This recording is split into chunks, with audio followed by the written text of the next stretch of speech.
আকাশবাণী আগরতলা স্থানীয় সংবাদ পড়ছি নবনীতা বণিক।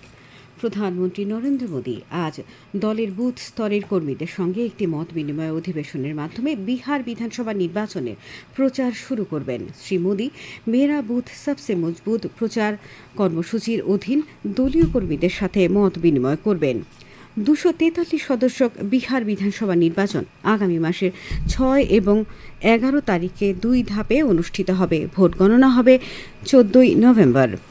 মুখ্যমন্ত্রী অধ্যাপক ডাক্তার মানিক সাহা গতকাল নতুন দিল্লিতে কেন্দ্রীয় স্বাস্থ্যমন্ত্রী জেপি নাড্ডার সঙ্গে রাজ্যের স্বাস্থ্য পরিকাঠামো সম্প্রসারণের বিষয়ে বিস্তারিত আলোচনা করেন। আলোচনাকালে পিপিপি মডেলে ধলাই জেলার কুলাইয়ে একটি মেডিকেল কলেজ ও আগরতলায় একটি অত্যাধুনিক ব্যবস্থা সম্পন্ন চক্ষু হাসপাতাল স্থাপন, এজিএমসি জিপিপি হাসপাতালে অঙ্গ প্রতিস্থাপন পরিষেবার জন্য ইমিউনোলজি ল্যাব স্থাপন, এজিএমসির সুপার স্পেশালিটি ব্লকে উন্নত চিকিৎসা সরঞ্জামের জন্য তহবিল প্রদান এবং আয়ুষ্মান ভারত প্রধানমন্ত্রী জন আরোগ্য যোজনায় অতিরিক্ত তহবিল প্রদান করা ইত্যাদি বিষয়গুলি প্রাধান্য পায়। জলশক্তি মন্ত্রকের পানীয় জল ও স্বাস্থ্যবিধি বিভাগ ডিডিডব্লিউএস গতকাল জেলা সমাহর্তাদের প্রথম পেয় জল সংবাদ আয়োজন করেছে, যার লক্ষ্য জলজীবন মিশনের অধীনে জেলা নেতৃত্বাধীন শাসন ব্যবস্থা জোরদার করা এবং জেলাগুলির মধ্যে উদ্ভাবন প্রচার করা। অনুষ্ঠানে ডিডিডব্লিউএস এর সচিব অশোক কে মিনা বলেন যে জলজীবন মিশনের অধীনে 81% বেশি গ্রামীণ পরিবারকে আনা হয়েছে এবং মিশন প্রাতিষ্ঠানিক একীকরণ, দায়বদ্ধতা এবং স্থায়িত্বের উপর গুরুত্ব আরোপ করে তার পরবর্তী পর্যায়ে প্রবেশ করেছে। তিনি বলেন এই পেয়জল সংবাদ মানসম্পন্ন এবং অনুসরণযোগ্য মডেলগুলি চিহ্নিত করার সুযোগ করে দেয়, যা বিভিন্ন রাজ্যকে পারস্পরিক শিক্ষাকে অনুপ্রাণিত করতে পারে এবং নীতিগত উন্নতির দিক থেকে পরিচালিত করতে পারে।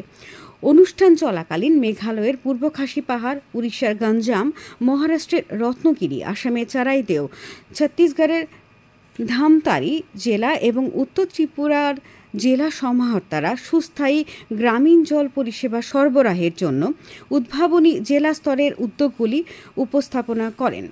সেনাবাহিনীর উপপ্রধান লেফটেন্যান্ট জেনারেল রাজীব ঘাই বলেছেন যে অপারেশন সিন্দুরের সময় ভারতীয় বিমান বাহিনী প্রায় 12-13টি পাকিস্তানি সামরিক বিমান ভূপাতিত করেছে এবং এই অপারেশনের সময় সশস্ত্র বাহিনী 100 জনেরও বেশি সন্ত্রাসবাদীকে নিষ্ক্রিয় করেছে। গতকাল নয়াদিল্লিতে ইউএনটিসিসি কনক্লেভে 32টি জাতিসংঘের সেনাপ্রধান এবং প্রতিনিধিদের উদ্দেশ্যে ভাষণ দেওয়ার সময় লেফটেন্যান্ট জেনারেল ঘাই বলেন অপারেশন সিন্দুর ছিল ত্রিবাহিনীর অভিযান। তিনি উল্লেখ করেন এই অপারেশন সামরিক নির্ভুলতা, কূটনৈতিক তৎপরতা, তথ্যগত শ্রেষ্ঠত্ব এবং অর্থনৈতিক উত্তোলনের মিশ্রণ।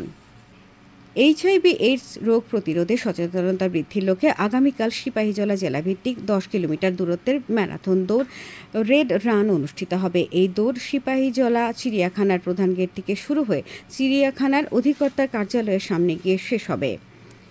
ত্রিপুরা রাজ্য বিজ্ঞান ও প্রযুক্তি পর্ষদের অর্থানুকূল্যে ও বিদ্যালয় শিক্ষা দপ্তরের ব্যবস্থাপনায় গতকাল কৈলাসহরের ঊনকোটি কলাক্ষেত্রে বিজ্ঞান নাটক প্রতিযোগিতা অনুষ্ঠিত হয়। উদ্বোধন করেন কৈলাসহর পুর পরিষদের ভাইস চেয়ারম্যান নীতিশ দে। ঊনকোটি জেলার 12টি বিদ্যালয়ের 12টি নাট্যদল এই প্রতিযোগিতায় অংশগ্রহণ করে। ত্রিপুরা ও সার্ভিসেসের মধ্যে রঞ্জি ট্রফির 4 দিনের খেলা আজ থেকে শুরু হচ্ছে।